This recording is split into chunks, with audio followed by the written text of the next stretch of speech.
We start in Iran with a big jump in the death toll from nationwide anti-government protests. Activists now say at least 2,000 people have been killed since the demonstrations erupted nearly 3 weeks ago.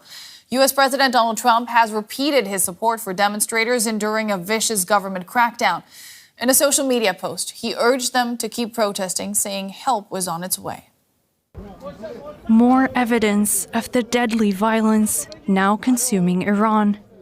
A video shot outside a morgue south of Tehran shows rows of body bags and desperate relatives searching for their loved ones.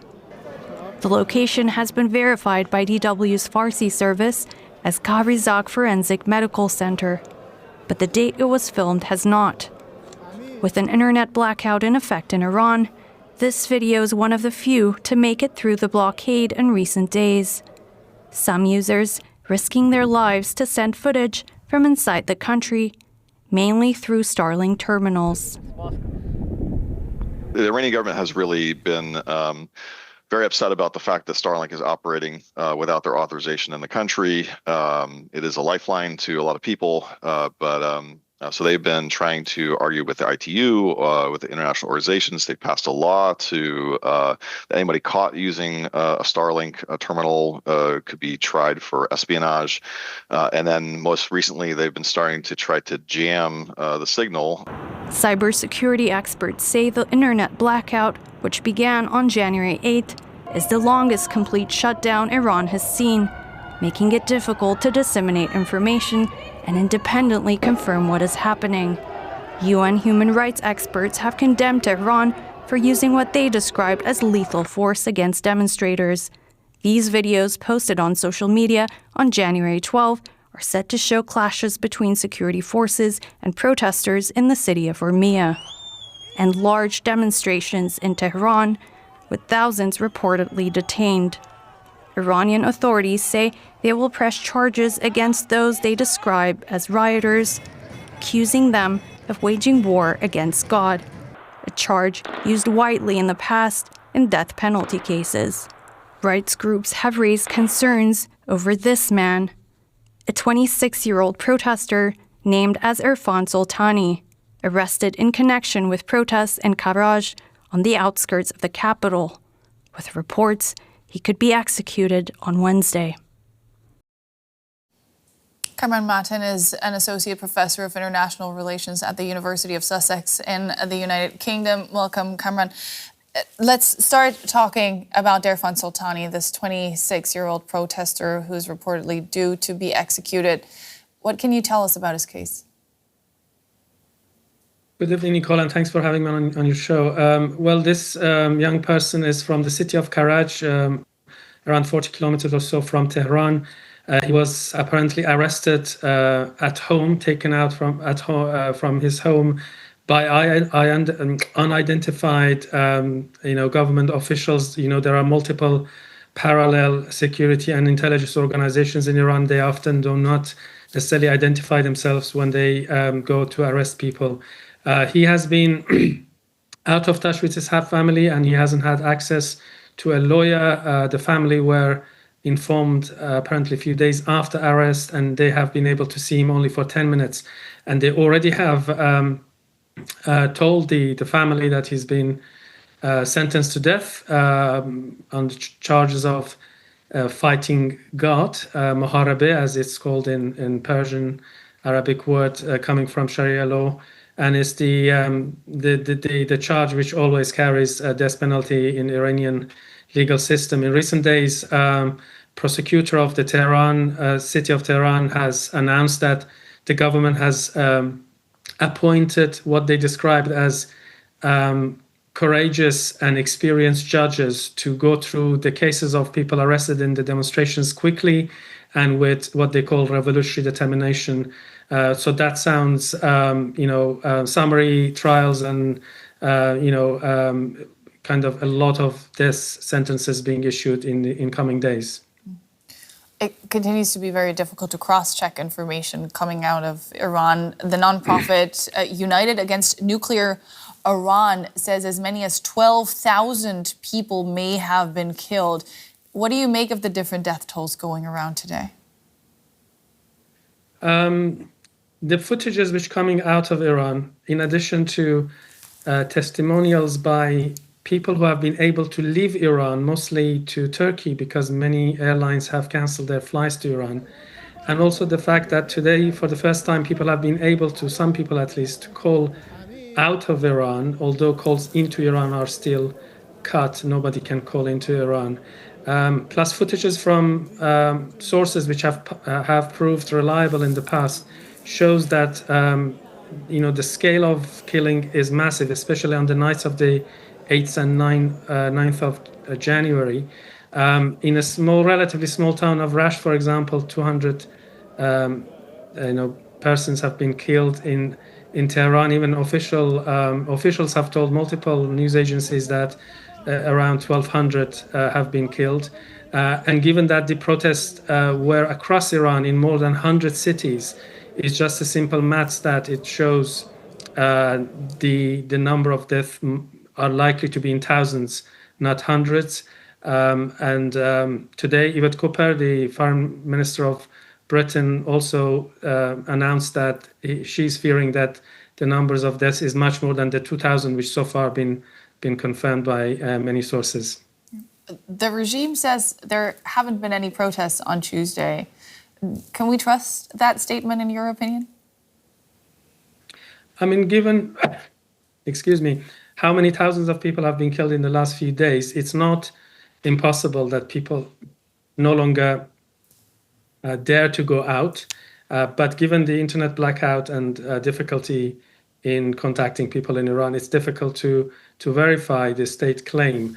But as you can imagine, unarmed protesters versus machine guns, it's not difficult to imagine that people may, be much more cautious, at least at this point. And also in terms of promises by President Trump that help is on the way, that in itself might, at least at this point, make people to stay and see what happens.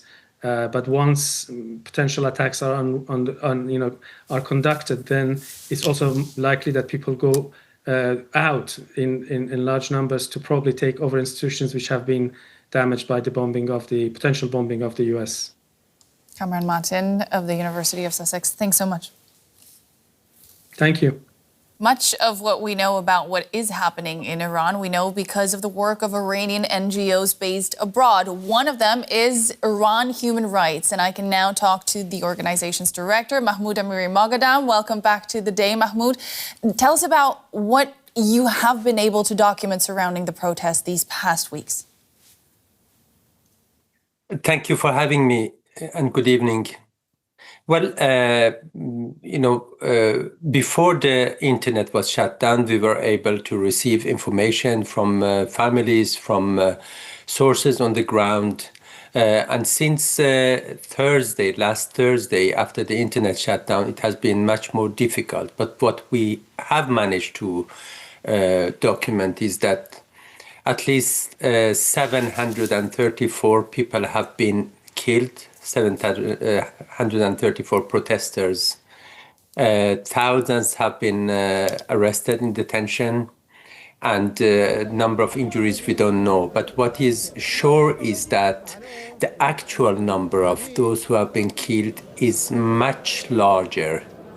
Despite the internet shutdown, we still have received some information during the last days, but that's mainly from the health, the hospitals. And for example, in a small city, only on one night, it was reported that 50 people were killed, only those who were brought to the hospitals.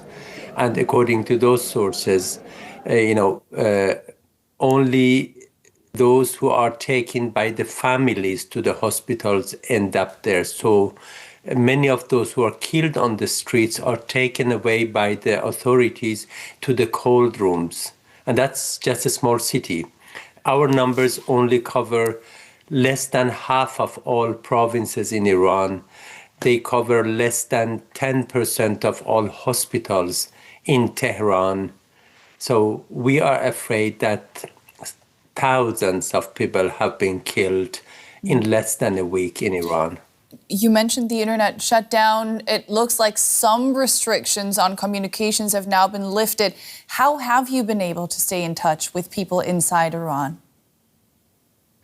Well, because right now, today, there is some possibilities of people to call out. It's still restricted to call to Iran. But before today, as I say, it is very difficult. But the communication that has been possible is thanks to the few who have had some access to Starlink, who have managed to send some information. And then there are people who are living in areas close to the border who can go somewhere and get signal from a neighboring country. But it seems that, Iranian people have been in a solitary confinement since Thursday. Mahmoud, this is by far not the first popular uprising your organization has monitored in Iran. How is this one different? I think the extent and the scope of the protests is much larger, and at the same time, the scope of the crackdown and the brutality that has been used is much heavier. You see, in the Women Life Freedom protest, they did not shut down internet completely for several days.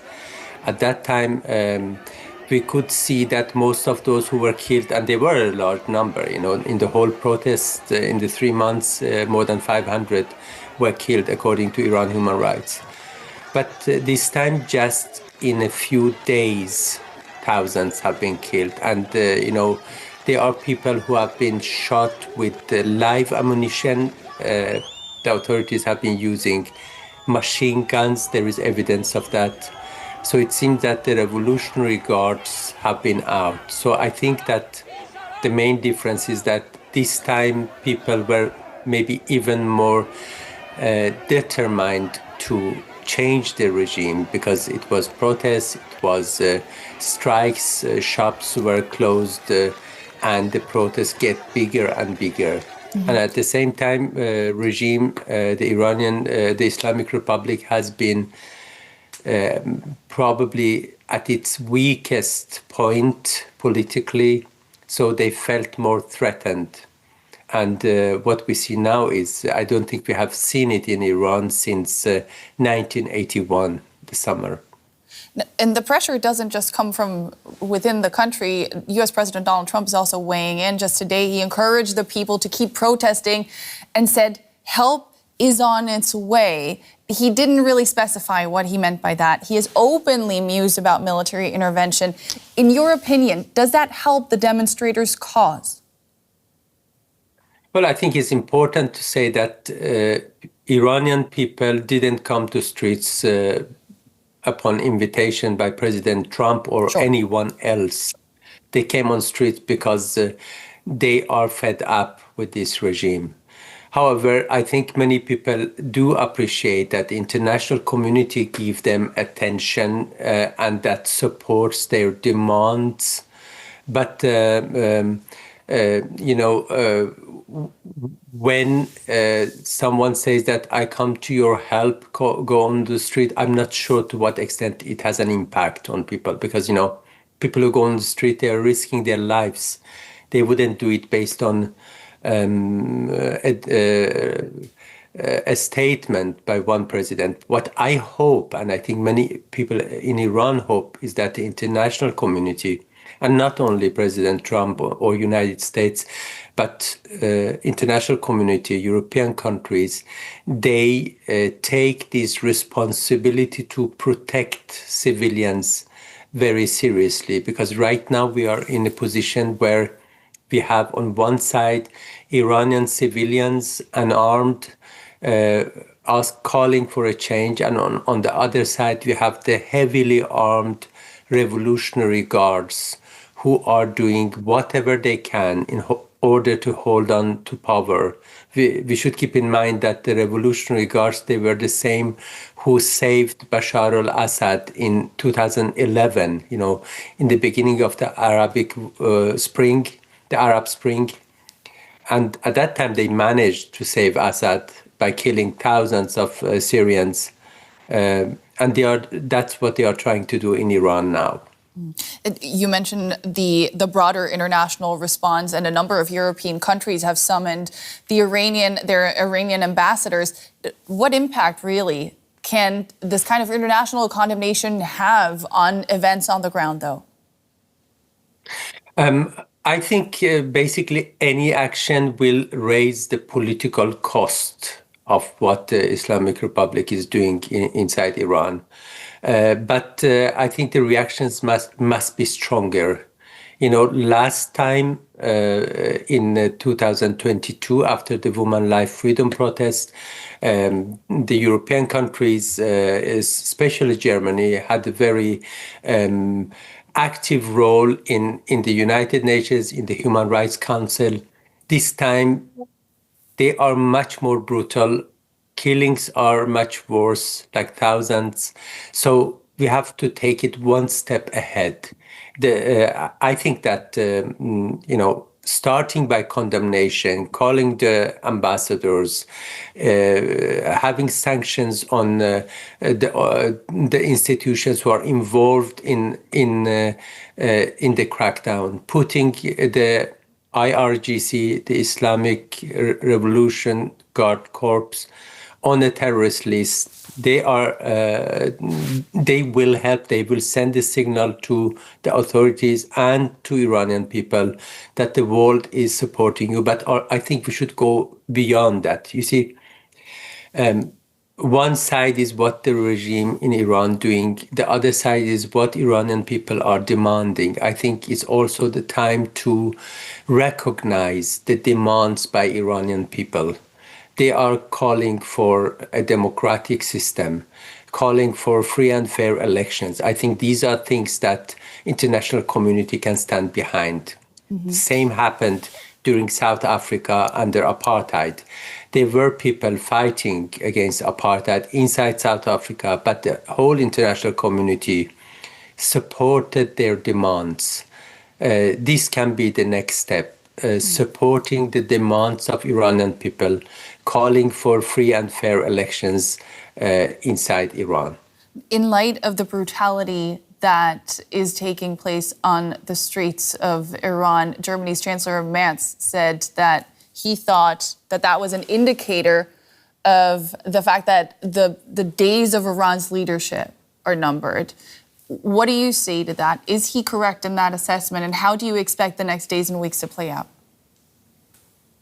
I think it was a very, very good statement. We noticed it when the statement came out, because he's basically saying that this system doesn't have legitimacy. And that's true. A system that does not have anything to offer to its people other than violence, the way they are doing it, they cannot last. They are fighting for their survival, as the same way as they managed to save Assad for some years. But where is Assad now? I think the same is going to be with Ali Khamenei and his system. They don't have any legitimacy, and I think that it's a question of time. So what we hope is that it becomes as least bloody as possible. But we should keep in mind that we are facing one of the most brutal armies, the IRGC, who have been committing crimes against humanity before, and they are doing it right now. That was Mahmood Amiry-Moghaddam, director of the NGO Iran Human Rights. We appreciate your time tonight. Thank you so much. Thank you so much.